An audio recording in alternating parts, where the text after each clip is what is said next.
Ce soir, les taxis-compteurs désertent le district d'Abidjan, une mesure malgré la levée du mot d'ordre de grève de l'intersyndicale des transporteurs.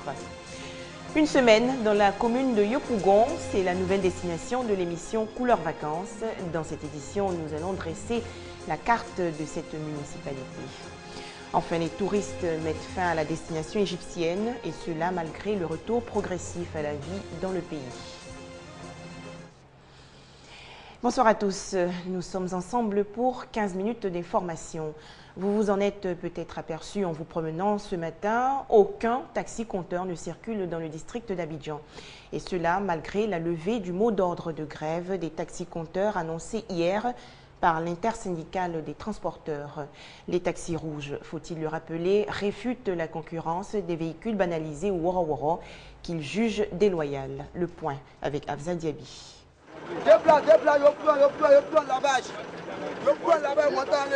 Fait inhabituel ce lundi aux Deux Plateaux. En plein centre de ce quartier chic de Cocody, des mini-cars de transport Gbaka font leur chargement loin d'Adjamé et Abobo, leur lieu de prédilection. La raison, les taxis-compteurs observent un arrêt de travail. Je n'ai pas l'habitude de prendre le Gbaka ici. C'est surtout les ronds là. J'emprunte pour aller à Yopougon. Il n'y a pas de voiture, c'est pour cela qu'on est dans le Gbaka pour partir. Un arrêt de travail qui pourtant n'a pas lieu d'être, selon certains syndicats. Aujourd'hui, ceux qui sont à jour de leurs pièces administratives, ils ont eu le courage de sortir pour rouler ce matin. Mais il y a d'autres qui n'ont pas la carte de transport AGETUC. Et à notre grande surprise, il y a eu un peu de cafouillage. Ceux qui ont eu peur ont commencé à dire que de garer leurs véhicules. L'État a déjà fait un pas. Nous ne devons pas faire de bras de fer avec l'État de Côte d'Ivoire. Un appel pas du tout entendu par tous. Nous ne sommes pas contre les woro banalisés, mais nous disons qu'il y a eu un protocole d'accord qui a été signé. Il n'y a pas eu un début de solution. Vous constatez aujourd'hui un patronat qui va en grève. Vous voyez, c'est suicidaire, mais on n'a pas le choix. On refuse de mourir. Les taxis-compteurs, un passé récent, étaient de 15 000. Aujourd'hui, nous sommes déjà à 9 000. Vous comprenez avec nous que c'est l'agonie dans le secteur du transport urbain. Vous voyez? Donc, vivement qu'une solution soit trouvée dans l'immédiat. Le Haut Conseil des transporteurs de Côte d'Ivoire, l'arbitre dans ce duel de syndicats, est au four et au moulin pour remettre le train sur les rails. S'il y a la grève, ça fait peur à tout le monde. On remercie Dieu, ceux qui roulent, et jusqu'à demain, je pense bien que les autres vont nous entendre pour pouvoir rouler. Depuis le matin, on est en train de là pour prendre la solution. Qu'est-ce qu'on va faire pour que tout le monde soit être à l'aise sur leurs revendications? Un espoir partagé certainement par la population abidjanaise. Quel volume horaire pour le système éducatif ivoirien? Une conférence de presse sur la question a été animée aujourd'hui par le directeur des ressources humaines au ministère de l'Éducation nationale et de l'enseignement technique. Selon Mamadou Barro, les établissements scolaires doivent respecter la répartition des volumes horaires. On reste avec Hamza Diaby. La rentrée scolaire 2013-2014 prévue pour le 16 septembre prochain.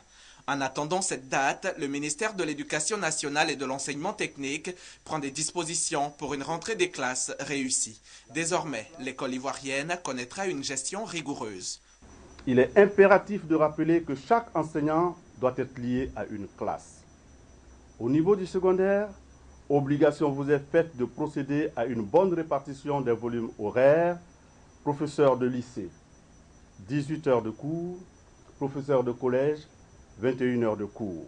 Des mesures dont l'application sera effectivement suivie. Des missions de supervision et de contrôle sillonneront les établissements scolaires pour vérifier l'application effective de ces mesures, notamment leur prise en compte dans l'élaboration des emplois du temps.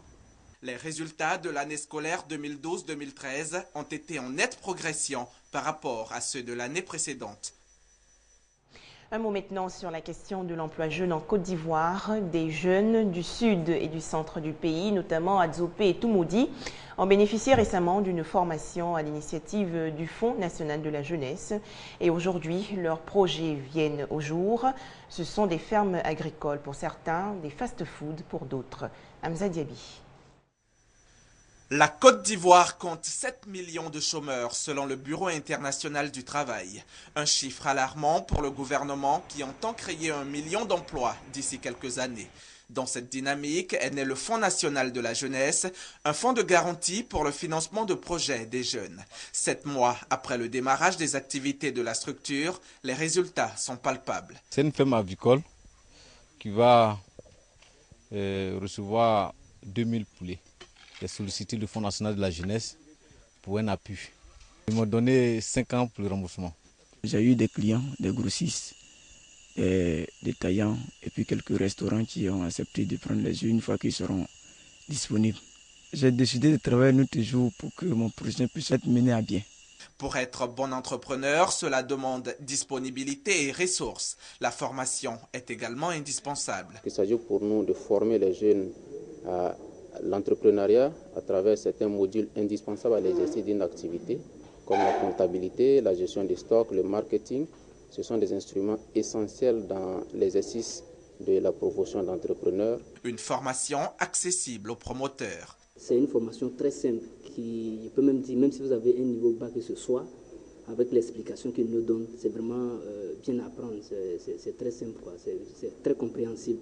Ce sont au total 255 emplois directs et 500 emplois induits qui sont ainsi créés. 154 demandes de crédit ont été élaborées et ces projets, après avoir reçu l'accord de financement, sont en train d'être mis progressivement en place par le Fonds national de la jeunesse.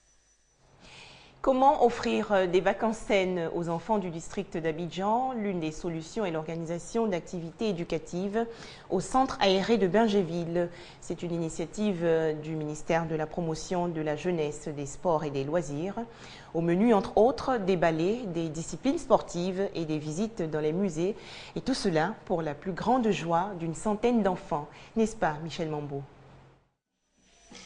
Des activités à la fois récréatives et éducatives pour permettre aux enfants de Bingerville de passer de bonnes vacances. Ce centre aéré a répondu aux attentes du ministère de la Promotion de la Jeunesse, des Sports et des Loisirs qui a initié le projet. Après 21 jours d'activité intense, le centre referme ses portes. Il aura permis aux tout-petits de s'imprégner des valeurs culturelles ivoiriennes.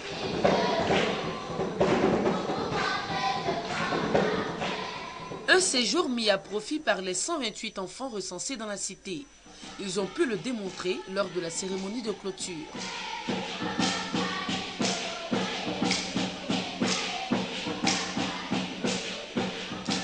Des vacances saines et heureuses, les enfants de Bingerville peuvent se targuer d'en avoir eu.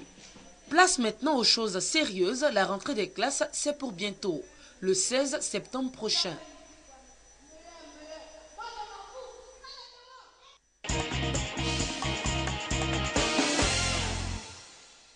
Troisième étape de votre émission Couleurs Vacances 2013, la commune de Yopougon.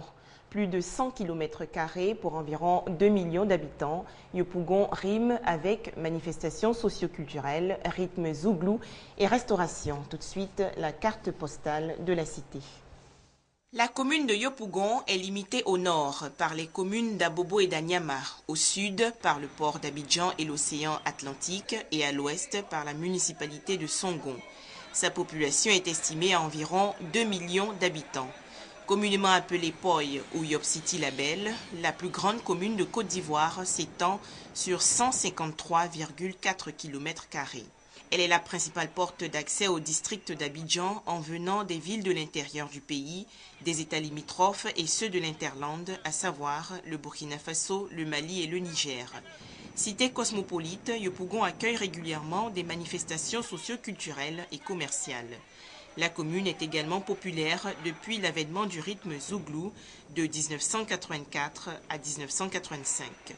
Yopougon, c'est aussi 300 entreprises industrielles, plusieurs banques nationales et internationales avec un pôle économique important. La commune abrite l'un des plus grands centres hospitaliers universitaires de l'Afrique de l'Ouest. Sur le plan touristique, l'île Boulé et la baie des Milliardaires sont tant de merveilles que l'on peut découvrir à Yopougon. Et toujours concernant le sujet, je vous invite à découvrir le marché aux poissons du quartier Siporex. Un marché assidûment fréquenté par les populations. Elle s'approvisionne en brochets, carpes et autres espèces de poissons, mais les prix sont jugés exorbitants. Les détails avec Grace Kando. Quartier Siporex, dans la commune de Yopougon, et marché aux poissons. Ici, on trouve toutes sortes de produits halieutiques, plus précisément du poisson. Brochets, requins, ceintures, mâchoirons, carpes et bien d'autres. Un marché de fortune qui accueille au quotidien de nombreux clients. Si par le passé, marchands et acheteurs réalisaient mutuellement de bonnes affaires, aujourd'hui, les derniers cités semblent ne plus supporter les prix des poissons proposés. Je viens d'acheter poisson 10 000 francs, 10 000 francs, c'est ça qui est là. C'est pour envoyer la maman de mon mari, il ne se porte pas bien, il dit, viens manger poisson, voilà 10 000 francs. Il m'a vu au village comme ça. Tu envoies l'argent au marché là, ça ne peut même pas arriver. Avant c'était un peu moins cher, maintenant c'est devenu cher. Le tas comme ça, on peut trouver ça à 200. Mais maintenant c'est pour 200 qui est là. Là-bas 500 000 francs. C'est très cher, que ce soit légumes, que ce soit poisson, que ce soit viande, c'est cher. Sans entrer en polémique avec leurs clients habituels, pour les commerçants, la hausse des prix est loin d'être de leur fête. Les prix de poisson ont vraiment augmenté. Bon, si ce que vous voyez là, avant on payait le carton à 22 000. Maintenant on vend ça à 24 000. Tout a augmenté et puis ça ne marche même pas. Les tenants des lieux vont même plus loin dans les raisons qui fondent l'augmentation des prix. Avant la salle, on nous donnait 4, 5, des fois même 6 à 500, des fois 200. Mais maintenant, là, eux aussi disent qu'au bord, là, les gens, les Allemands, là, leur vendent cher. Moi, c'est des grands là-haut. Chez nous, là-bas, là, les jeunes, là, quand ils pêchent, là, on prend le poisson, c'est un peu moins cher. Maintenant, on dit qu'il ne faut pas les gens vont pêcher là. Donc, tout a augmenté. On ne peut même pas gagner le poisson moins cher même pour vendre. À Yopougon Siporex, il n'y a pas que du poisson. Il y a aussi la viande de brousse avec une grande variété, des écureuils, des porcs-épics, des rats et même des chats de brousse. De quoi faire réfléchir désormais par 2 fois les inconditionnels clients du marché aux poissons de Siporex. Retour progressif à la vie aujourd'hui au Caire, la capitale égyptienne. La plupart des commerces ont rouvert hier dimanche. Une accalmie favorisée par l'absence pendant plus d'une semaine d'affrontements violents. Mais les touristes étrangers ne sont pas rassurés.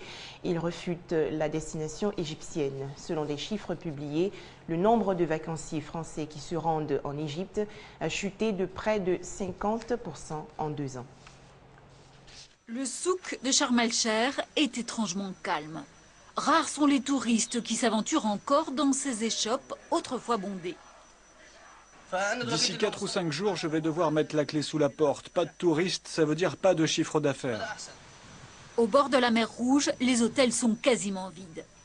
En effet, après les violences de ces dernières semaines, les tours opérateurs ont rayé l'Égypte de la liste de leurs destinations. Et les chancelleries occidentales ont mis en garde leurs ressortissants. Un nouveau coup dur pour un secteur touristique qui se remettait à peine de la révolution de 2011. On ne pourra pas tenir plus d'1 mois comme ça.